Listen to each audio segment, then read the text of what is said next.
What's going on, everyone? It's Alex back in my garage today. Got my Infiniti behind me. Today we're finally going to be dropping the transmission and installing the new clutch, flywheel, slave cylinder, all that good stuff to get it fixed and back on the road. But first, before we get to the transmission and get to remove that, we have to remove a bunch of components.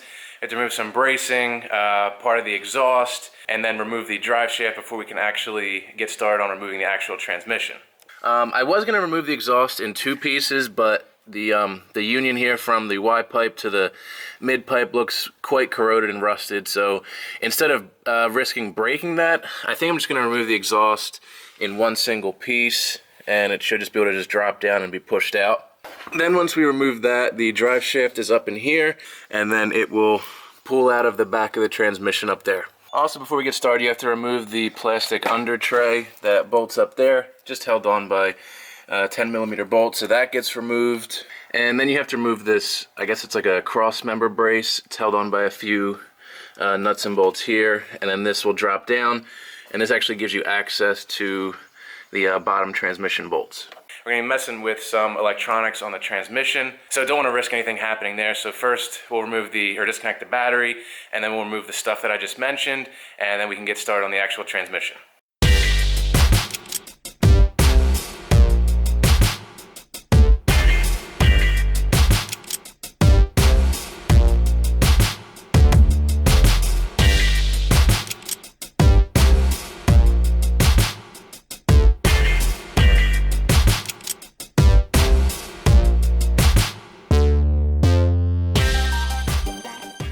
Alright, so we got the exhaust off the car, and I removed the two heat shields that cover the drive shaft there. It's just pretty self-explanatory, a couple 10mm bolts there, and it comes off. Also removed this front aluminum brace here. Like I said, that'll help to give you access to these bottom transmission bolts.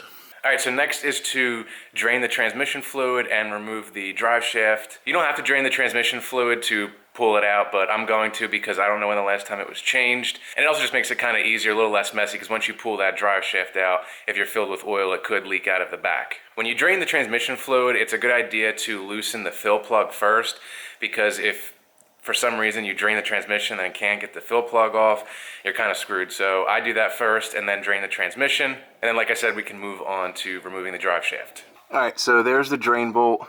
Fill bolt is up there. I got that broken loose. So now we can go ahead and pull the drain plug out, let the oil drain.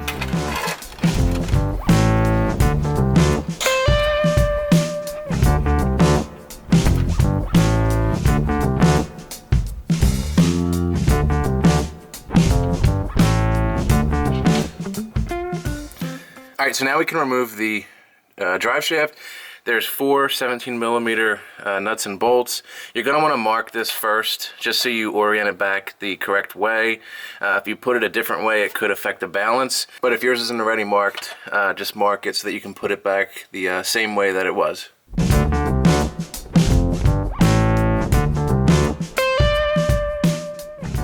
Alright, now that you have the nuts and bolts removed on the end of the drive shaft, there's two more 14mm nuts to be removed, and then once those two are removed, the whole drive shaft will disconnect from there, and then you can slide it out the end of the transmission.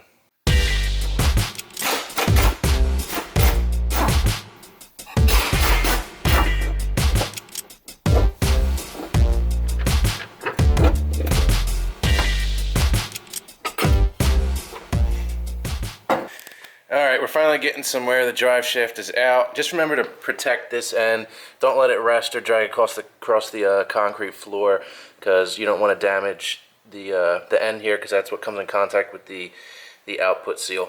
Alright, so now that the drive shaft is removed, the last thing you have to do underneath is pull this little rubber dust boot back, and you'll see the bolt that connects the shift linkage to the transmission.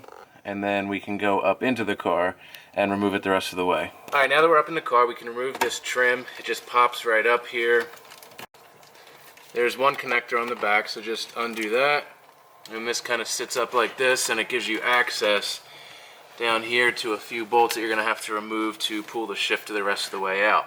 So there's actually four 10mm bolts you're going to remove here, Back under here, there's 4. There's one on each corner. You can remove that, and then this plate and the rubber shift boot will pop up.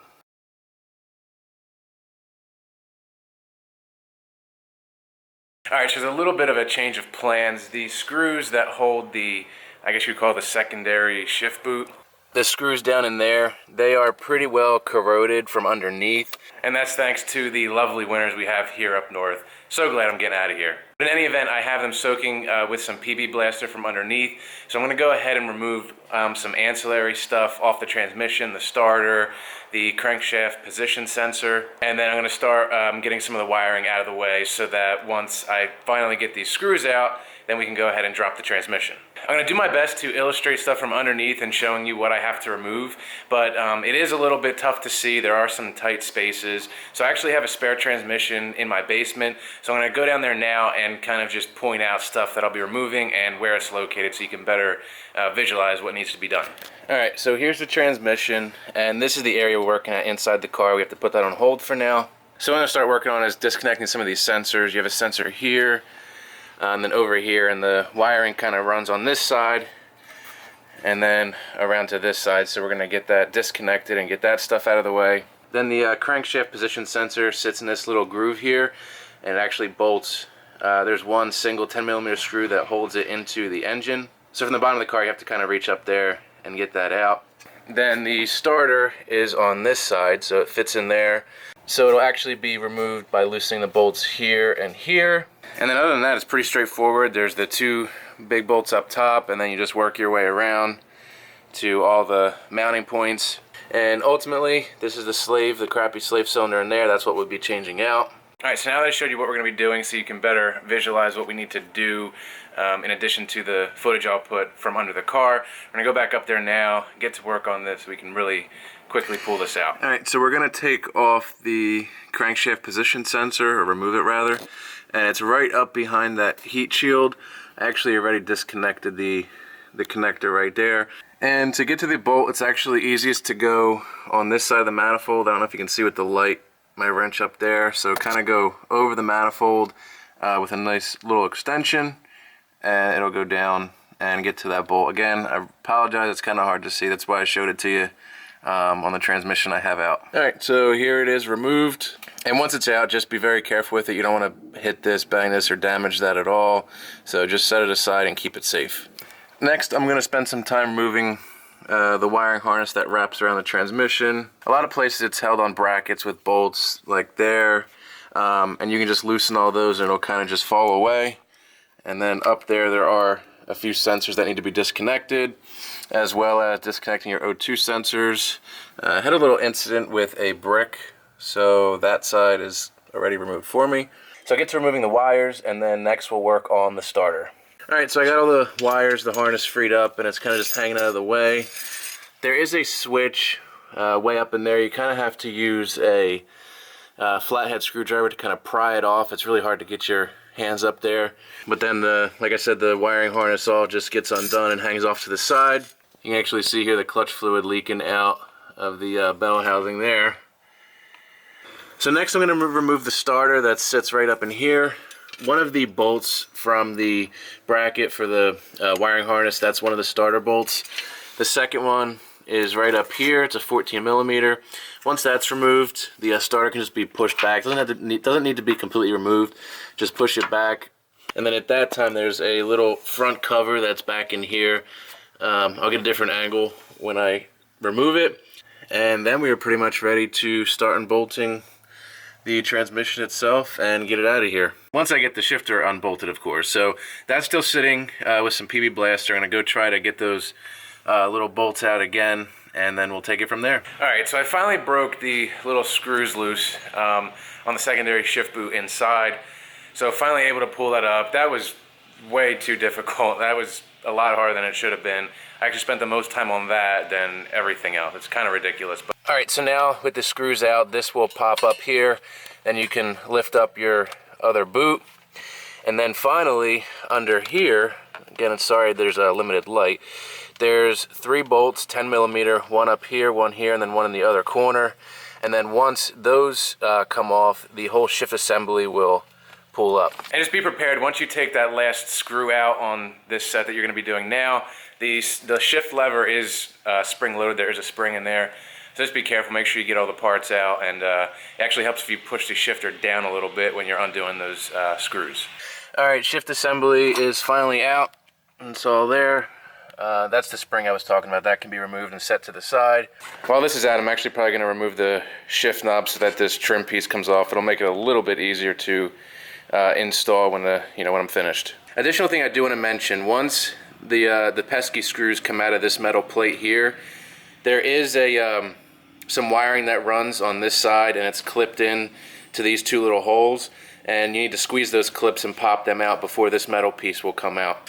We're coming in from the front now, so the last thing to take off before the transmission can be pulled apart is this little black metal cover there.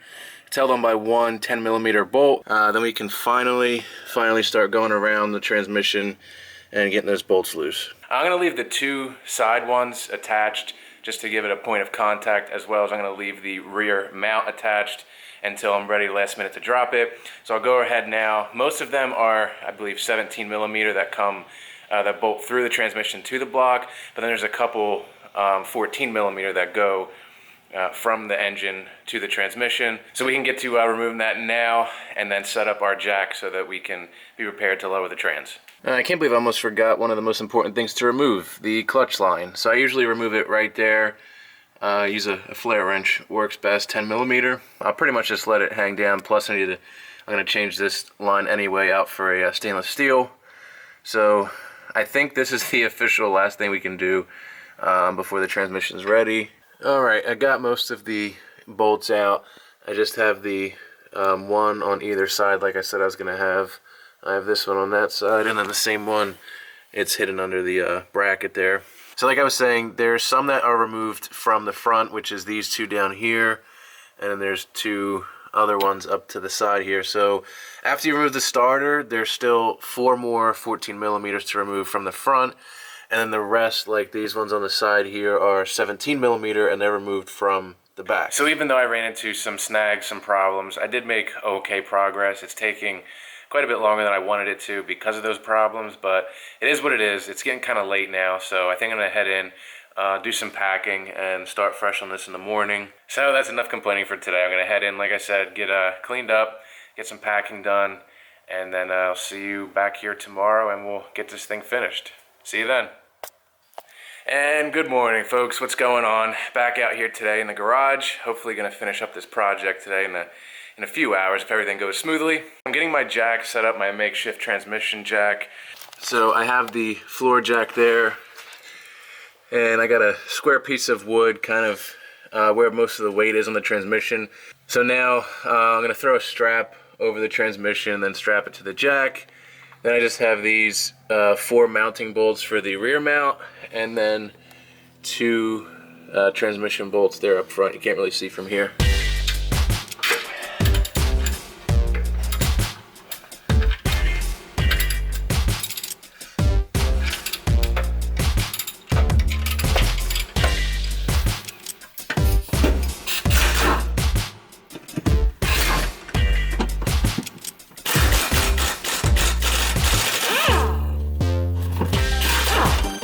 So everything should be loose. So let's see if we can't drop this down and wiggle it free. There we go. I think we got it.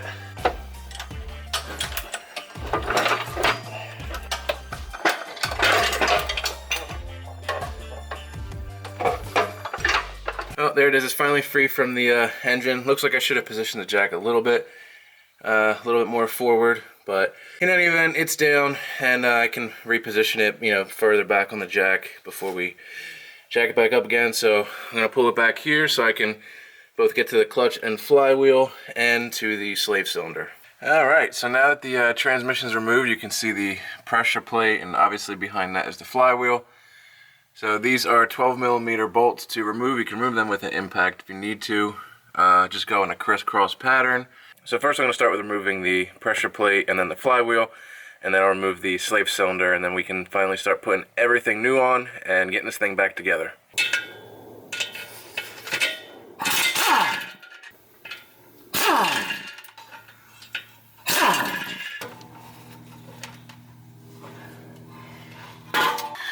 All right, so pressure plate is off down there. Now we can remove the flywheel bolts. They're actually Torx bits. I have to confirm size and let you know. I don't remember which size they are off the top of my head. And then once those are removed, then obviously the flywheel will come off.